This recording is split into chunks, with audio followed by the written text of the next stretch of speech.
Estimados amigos, nuevamente con ustedes, muy agradecido de que visiten su canal, el canal del doctor Maximiliano Moreno Hidalgo, doctor Tigre, que les agradece por su compañía.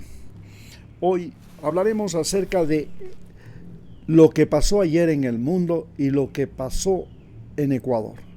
Ayer en el mundo sucedió un hecho bastante bueno. Parece que es posible la paz en Gaza.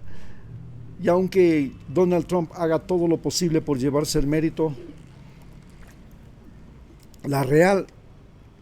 el real agente causal de que se haya establecido la paz en Gaza es el presidente Petro de Colombia.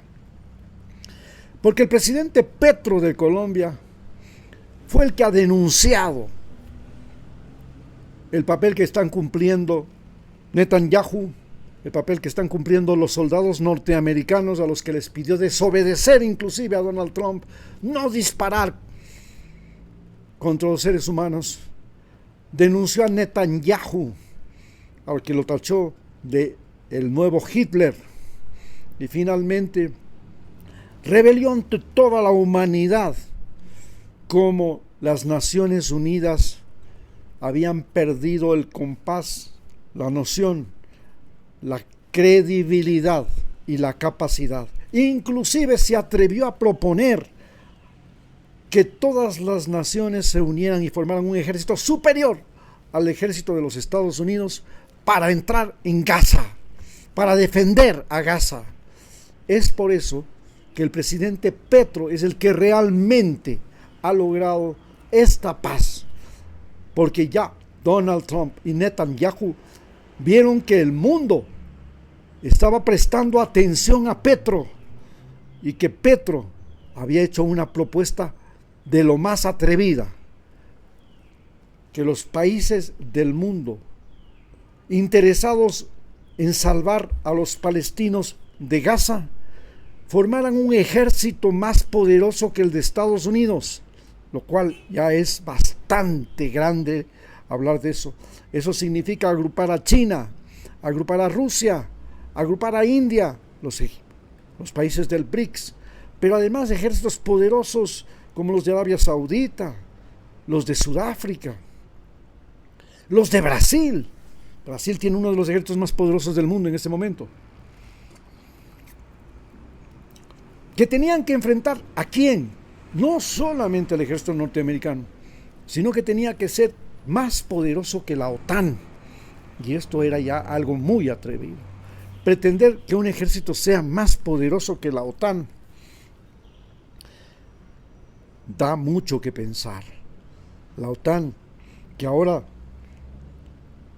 exige a los miembros de la OTAN el 5% del Producto Interno Bruto para equipamiento, para comprarle armas a los norteamericanos, excepto España, que por primera vez ha levantado la cara y ha demostrado que los europeos no son unos simples lacayos de los Estados Unidos.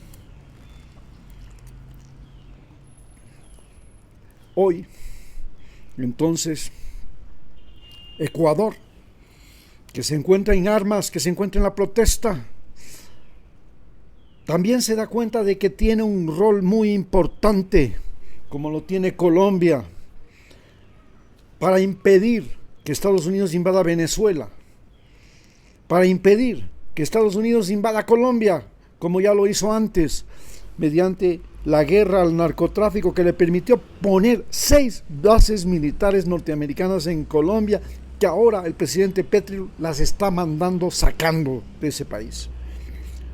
Bien, pero también que le ha puesto a Ecuador de frente a países que son y han sido sus mejores aliados económicos en este momento. Hoy, Ecuador ya no tiene a Estados Unidos como el principal comprador de sus productos, ni el principal inversionista en el país. Hoy el principal inversionista en el Ecuador y prestamista del Ecuador es China, y se ha convertido también en el principal socio comercial. Nos inundan los productos chinos Y a su vez nosotros estamos inundando China con nuestro camarón, con nuestro banano. Y esto ha cambiado el orden mundial, porque Ecuador ya no es un país que depende fundamentalmente de Estados Unidos, como lo fue siempre hasta la fecha. Y esto nos pone a pensar nuevamente que el hecho de que China haya comenzado a convertirse no solamente en Ecuador, sino en Venezuela, inclusive en Colombia, en México, en Brasil, inclusive en Chile, como el mejor aliado comercial y financiero de esos países para las mega obras, para las mega construcciones, que Estados Unidos ya no quiere ni siquiera pensar ni darte un real para eso. ¿Y por qué razón Estados Unidos no quiere ya prestar al resto del mundo? Porque sencillamente Estados Unidos es el país más endeudado del planeta Tierra. 36,000 trillones de dólares.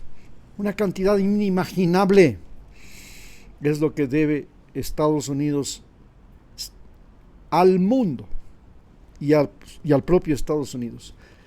¿Cómo llegó a tener esa deuda? Porque Estados Unidos se dedicó a vender los bonos de la Reserva Federal a todo el mundo. Finalmente, Japón y China se convirtieron en los mayores tenedores de bonos, o sea, de deuda externa de los Estados Unidos.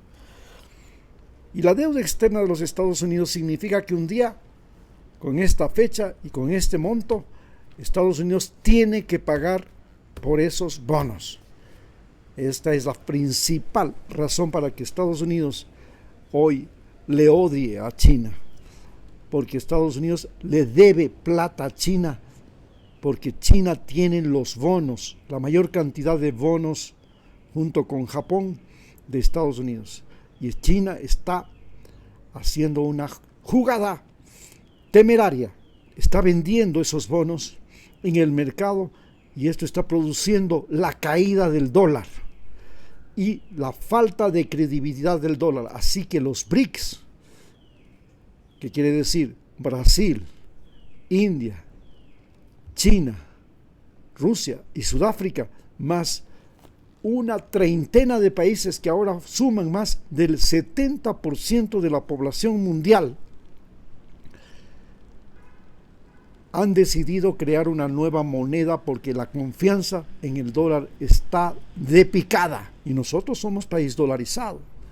Así que estamos con la posibilidad seria de que nosotros también nos veamos arrastrados por la caída del dólar y por el fin de la dolarización. Esto sería prácticamente la sentencia de muerte de esta República del Ecuador, que, como les he dicho en veces anteriores, ya es un país inviable. Ya ha aprobado 120 gobiernos, 46 constituciones, y el fracaso sigue rondando la historia de este país. Por eso he propuesto y les pongo a consideración a ustedes que el Ecuador debe refundarse como Estado federal con 4 estados: Galápagos, la costa, la sierra y la Amazonía, cada uno con su presidente, y que ese presidente gobierne todo el Ecuador por un año, como pasa en Suiza, que tiene 4 regiones, una que habla francés, otra que habla italiano, otra que habla alemán y otra que habla suizo, y se turnan en ese Estado federal de Suiza el gobierno cada uno por un año. Esta sería probablemente la solución. Muchas gracias.